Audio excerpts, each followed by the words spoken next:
a movie that is based upon an attraction that was based upon a movie. Welcome aboard, explorers, to your Friday Fastpass to The Jungle Cruise.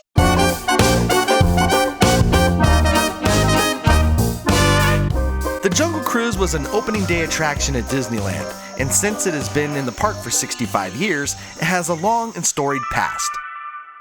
Inspired by the movie African Queen and Walt's true-life adventure film The African Lion, Disney Imagineers Harper Goff and Bill Evans recreated the exotic rivers of Asia, Africa, and South America, all right inside Adventureland. When the Jungle Cruise opened in 1955, it was highly ambitious. Walt Disney's vision was to cruise through the rivers of the world while interacting with the native plants, trees, and animals. Understanding that this was going to be a huge undertaking, Walt turned to Harper Goff. Goff worked on the 30-foot steamboats that would cruise guests through his immersive experience, while Evans was responsible for putting the jungle in the Jungle Cruise. Remember, there wasn't much tropical foliage back in those days in Orange County. There were pretty much just orange trees, and those trees were going to come in pretty handy. The current attraction starts as you enter the Jungle Navigation Company, a British river trading company based around the time of 1938. As you board your steamboat, you are introduced to your skipper. Armed with their punny script, you set sail past the Temple of the Forbidden Eye and onward into the attraction.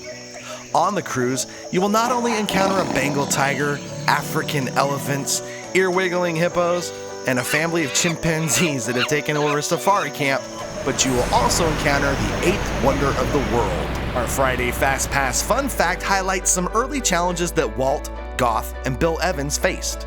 Number 1. A zoologist tells them that the animals are going to sleep all day and be active at night. Number 2. That track that the steamboats float along can be seen in the shallow 5 feet of water, exposing the illusion of being in an exotic river. And number 3. Where would they get these exotic trees and plants of each locale, and how could they make it look full and mature? Problem number 1 wasn't the hardest to answer at the time. Walt needed to face the fact that real animals weren't going to be in this attraction, so he built them as audio animatronics and now could have them positioned in scenes as he envisioned. Problem number 2, that would require the use of turbidity. Turbidity in this reference pertains to how murky the water looks in the attraction. To sell the immersion of the Jungle Cruise, you have to hide those tracks and platforms the animatronics are perched upon underwater. Of course, that's nothing a little or a lot of brown dye can't handle, and over the years, it has been perfected from brown to a greenish-blue hue. This solved a bunch of similar issues in the park and led to quite an extensive series of underground pipes connecting the rivers of America, Storybook Land canal boats, the moat of Sleeping Beauty's castle, and now the Jungle Cruise, and it's known as Disneyland's Dark Water System. And number 3, how can Imagineers make this place look like an exotic locale with real trees, plants, and zero time for them to mature? You gotta get creative, and that's exactly what Bill Evans did when he took a mature orange tree, flipped it upside down to expose the roots, and planted it on the shores of the Jungle Cruise.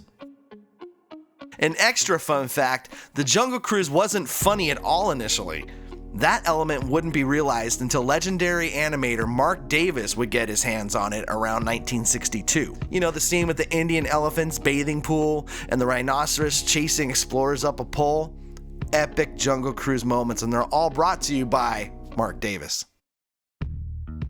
There are so many fun facts about the Jungle Cruise that we could have made a 3-hour segment devoted to all the intricate scenes and humorous skipper puns, but we don't have that kind of time here. But we would be remiss if we didn't mention the most notable moment on your voyage. You encounter the 8th wonder of the world, the backside of water. You know, Schweitzer Falls, the waterfall named after the great Dr. Albert Falls. The Jungle Cruise has had an extensive array of updates or pluses, and here is a laundry list of them.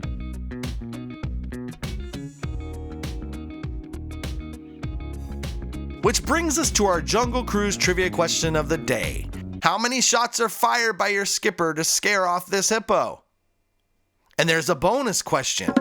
What signal can skippers give to the foreman back at the main docking area when they experience issues during their cruise? Now, if you like this video, please subscribe to our channel and press that notification bell because I will be providing these segments weekly.